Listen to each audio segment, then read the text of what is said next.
a música preferida da minha sogra, Como é Grande o Meu Amor por Você. Essa música sei lá, é aquela. Como se fala? Claro que depois o Roberto teve vários sucessos icônicos, tal como Detalhes, Emoções e tudo, mas até acho que esse momento, Como é Grande o Meu Amor por Você, se tornou, ocupou esse patamar, né? Culto. É uma música que cresceu com o tempo, né? Ela foi crescendo com o tempo. Eu posso dizer para você hoje que ela superou Detalhes, assim, em termos Eu acho. de execução e de preferência, porque ela atinge, ela é uma música que ela toca todo mundo, o pai, a mãe, a filha, o filho homenageia a mãe com o mais novo avô, o neto homenageia o avô, o amor. As crianças são embaladas muito com, em vez de Boi da Cara Preta, por Como é Grande o Meu Amor por Você, você tem depoimento de várias pessoas, eu conto isso na introdução do livro outra vez, Roberto Carlos, como é que essa música se tornou, com o tempo, uma canção de ninar. Então, você imagina, crianças que são embaladas por uma música, essa criança vai levar essa música para sempre. Crianças que nasceram agora, que estão nascendo nesse momento, que nasceram nos anos 2000, isso foi não crescendo, essa música foi ganhando uma ressonância, que eu posso dizer para você, ela é certamente, não há um brasileiro do norte ao sul, quando você fala assim, eu tenho tanto para lhe falar, mas com palavras, todo mundo sabe o que vem depois, né? É certamente a música do Roberto mais cantada no cotidiano, mais reconhecida pelo brasileiro, mais reconhecida. Acho, de qualquer geração. Acho, nesse momento, ela superou. Detalhes foi isso durante muito tempo, né? Uma música de separação. Essa é uma música de declaração de amor. Então, ela uniu mais, eu acho, justamente por ela se encaixar em diversas tipos de amores. É o que você falou. Não é só o homem e mulher, né? O homem, homem, ou mulher. Não é só o casal. Ela é, não é só o casal. De mãe para filha, de filha para mãe, de irmão para irmão, de pai para filho. Nossa, é verdade. É verdade. E os versos perfeitos, né, Sal? Aí os versos perfeitos, o tema, o uso, e essa gravação de 67, com aquela flauta, né, do Jorginho, aquele solo de flauta espetacular. Enfim, é a música que ele toca em todos os shows, agora aparece na introdução do show, né? É uma música que... Depois aquela publicidade da Nestlé também, é o caso de uma publicidade bem feita, né? O uso da música, né? Eu não lembro em que crônica que a Clarice Lispector ela escreve assim, ela vem na crônica, ela tem um verso, não sei amar, só sei sentir. Eu sempre me identifiquei muito com essas palavras da Clarice Lispector. E o Roberto fala isso. Eu tenho tanto para te falar, mas com palavras eu não sei dizer. Porque a gente não consegue expressar com palavras quando o sentimento é tão grande, tão puro, tão lindo. Claro. Assim, né? Isso é lindo. Fiquei até arrepiado. É bonito demais. É muito bonito. E aí, só para contextualizar a música, a grande musa dele foi a Anice, né? Roberto teve 3 casamentos, a Anice, depois a Miriam Rios, e a musa eterna dele, a Maria Rita, para quem ele declarou e fez várias músicas. Mas em termos musicais, em termos de carreira de Roberto Carlos, suas grandes canções maiores foram feitas a Anice. E essa foi a primeira música que ele mesmo conta. Ele fez essa música para ganhar a Anice. Ele estava tentando conquistar a Anice. E aí aquela coisa, poxa, mas um cantor, uma mulher ali, casada ali... Mas aí, quando ela ouviu Como é Grande o Amor por Você, falou: esse cara não está de brincadeira, né? Isso não é brincadeira. Não é possível. O cara ouviu uma declaração dessa. Ele mesmo falou: se foi a música que me fez conquistar a Nicinha para sempre. Olha só. Aí ele vai fazer para a Anice Amada Amante, outra obra-prima. E as canções de briga, porque a Anice vai dizer também: eu fui uma antimusa, porque se você pensa, sua estupidez, cara, grandes clássicos. Ela fala assim: cada briga nossa ele fazia uma música. Então, e grandes canções. Então, nesse sentido, eu acho que a Anice, eu coloco a Anice como uma grande musa nesse aspecto assim, de resultado, de canções que estão no imaginário, clássicos, né? Sem dúvidas. Para Maria Rita ele fez várias músicas, mas nenhuma delas ganha, não vai ficar com a força e tem essa capacidade de mexer com tanta gente quando escuta, quanto essas canções, né, desse período aqui com a Anice. E só para dizer que o amor eterno é eterno para Roberto sempre, você vai dizer o quê aqui? Que tudo que ele falou de Maria Rita, que é o amor maior, tudo ele já tinha dito para Anice aqui, né? Tudo. Confirmando aquilo que ele mesmo disse: quando eu amo, eu amo pra valer. E é verdade. Fez isso com Kiss, fez isso com Miriam Rios, né? Preciso de Você, aquelas declarações todas, né? Embora com Miriam Rios as canções tenham um lado sexual, que se explica porque ela era um símbolo sexual, né? A própria música Símbolo Sexual, que ele gravou, Camimesa, enfim, naquela fase, Miriam Rios tem um apelo mais sexual às canções, que é a fase. É a fase Hip Roberto do Roberto Carlos. Tem a fase Hip Roberto ali de meu bem, você me dá água na boca e tal. O Roberto teve essa fase com a Miriam. Exatamente, é isso aí, a fase. E com Maria Rita ele volta esse amor eterno, o amor sem limite, né? Mas nada, repetindo o que ele já havia dito aqui, com outras palavras, não é isso? Como eu amo de amor por você, que é a grande canção de declaração de amor, certamente da música brasileira, uma das maiores. Sem dúvida, sem dúvida. Paulo, querido, se a gente tivesse congelado a carreira dele em 67, ele ainda seria considerado um artista relevante hoje? Sem dúvida. Aqueles eram personagens da história. Só para situar aqui, 2 discos nós falamos agora. Se a carreira dele tivesse acabado aqui, ele tinha gravado 3 discos, né? Louco por Você, esse de 63 e esse aqui. Roberto Carlos teria ficado na história, certamente, como um Sérgio Murilo, uma Celi Campeiro. O grande sucesso dele seria o Calhambeque ali, versões, Splish Splash.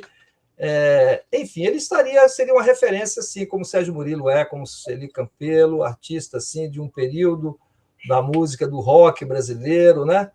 Mas sem maiores consequências, sem maiores intervenções no rumo dos acontecimentos.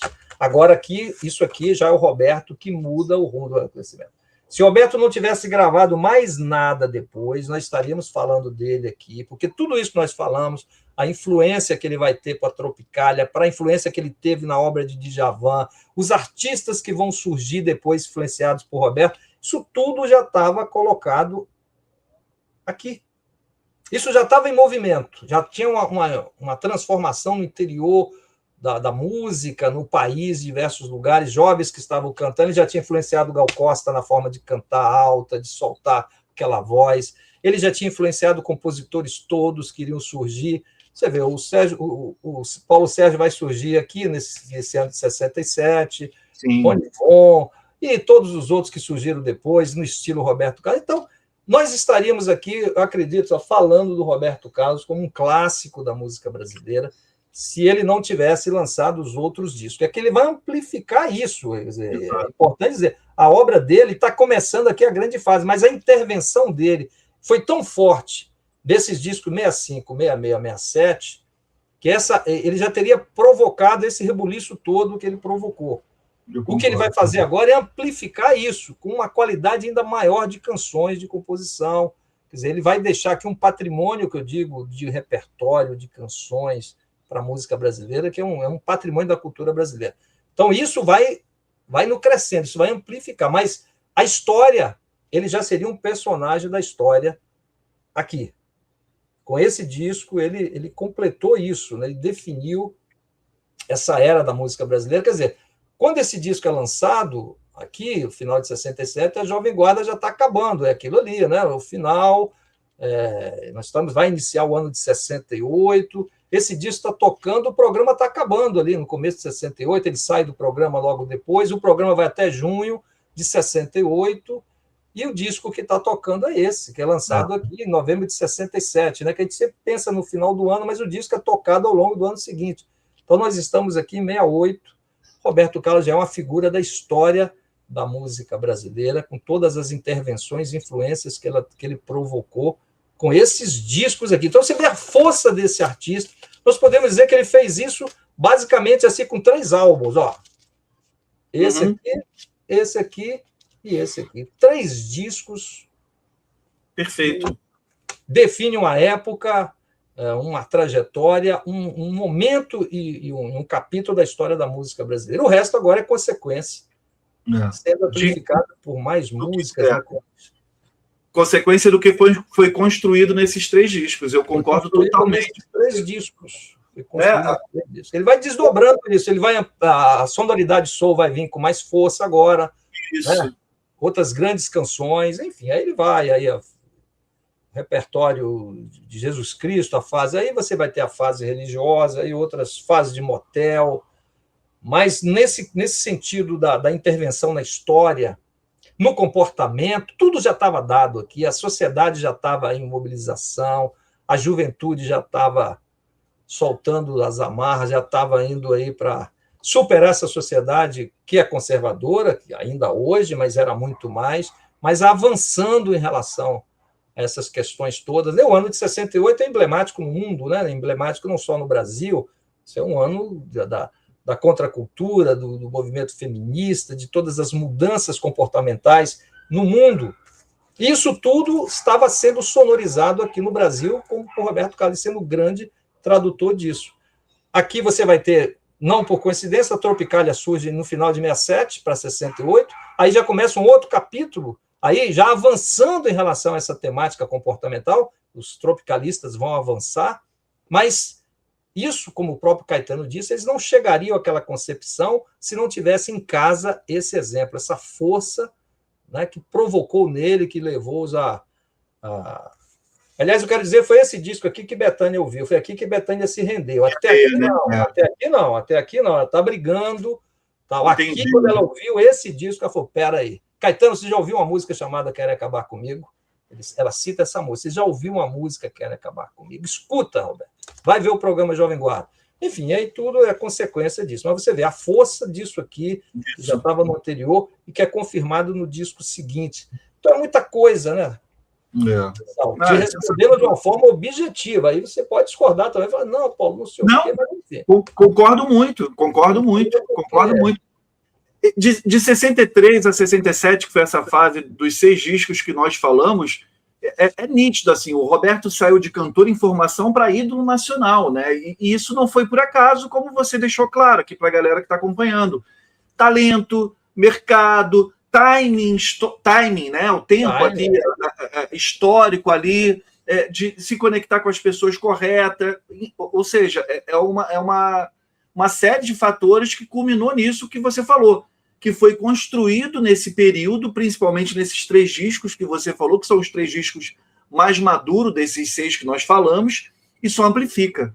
Só lapida. Ele se torna um compositor melhor, um letrista melhor, um cantor melhor. Tudo melhor. Exatamente. O disco do Inimitável vai à sonoridade soul, né? Com todos os naipes e todas. Então é isso aí. O disco de 69, 70. Então é isso. Mas aqui, nesse sentido, a obra, a intervenção dele na história já estava dada com esses discos que ele gravou até aqui. O que não é pouca coisa, né? Num período desse, né? Tão rico, né? Com tantos artistas, com tanto talento, quer dizer, enfim. E ele ocupou isso, rapaz, de uma forma... E essa sensibilidade dele para estar antenado ao que havia de mais moderno, assim como ele ficou antenado ao rock, depois à bossa nova e depois à soul music. Quer dizer, ele é um artista antenado com a modernidade da música e trazendo isso de forma muito pessoal, com muita sensibilidade e usando muito bem essas influências, né? Trazendo tudo isso para os seus discos, para a sua forma. E aí você vê tudo isso acontecendo, Sal, e a crítica mandando pau em Roberto Carlos. Isso que é bacana, né? Pau em Roberto Carlos, né? Mas é isso, né? Os críticos daquela geração, né? Porque vão surgir outros críticos depois que vão... Mas os críticos, o Ari Vasconcelos, o Sérgio Cabral, os críticos todos ali naquele período, rapaz, eles não se conformavam com isso. Era uma incompatibilidade. Como é que pode? Eles faziam sempre a ressalta do cantor. Isso sim, eles sempre... Aí eles não foram. O Tarek de Souza, que vai ser o grande crítico do Roberto, porque ele vai ser o crítico que mais vai enfrentar o Roberto. O Tiorão, por exemplo, José Ramos Tiorão, que era o grande historiador e crítico, eu procurava, por exemplo, na minha pesquisa, uma crítica de Tiorão a Roberto Carlos. Eu falei, não é possível que Tiorão faz crítica de tudo quanto é disco, né? E não achei, rapaz. Procurei daqui, procurei dali, não achei nenhuma crítica de Tiorão Roberto Carlos. Eu falei, não, eu vou tirar essa dúvida com o próprio Tiorão. Aí fui procurá-lo, né, para uma entrevista, conversando. Falei, ô, Tiorão, eu pesquisei aqui e tal, e não encontrei nenhuma crítica sua a um disco de Roberto Carlos. Você não escreveu nenhum disco de Roberto Carlos? Aí Tiorão, com aquela peculiar ironia dele, falou, Paulo César, eu sou um crítico de música popular brasileira, e Roberto Carlos, para mim, não é um brasileiro. Então, não tenho conversa com Roberto Carlos. Nossa, que horrível. Que horrível. É isso, né? As pessoas, assim, isso eu já, com alguns colaboradores aqui, principalmente o Romero, né, que é um pesquisador também de música, fala assim, cara, essa coisa do purismo da música popular brasileira, a pessoa vai ter que ouvir a música feita lá no Alto Xingu, dos Tamoios, música brasileira vai ser isso, porque o pandeiro do samba não é brasileiro, por exemplo. Né? Então, assim, é uma besteira. Eu acho que a música popular brasileira é a música feita no Brasil, independente de qual gênero ela tá usando como plataforma. Seja um shot, um chachado, um machixe, um rock and roll, enfim, é música brasileira, né, cara?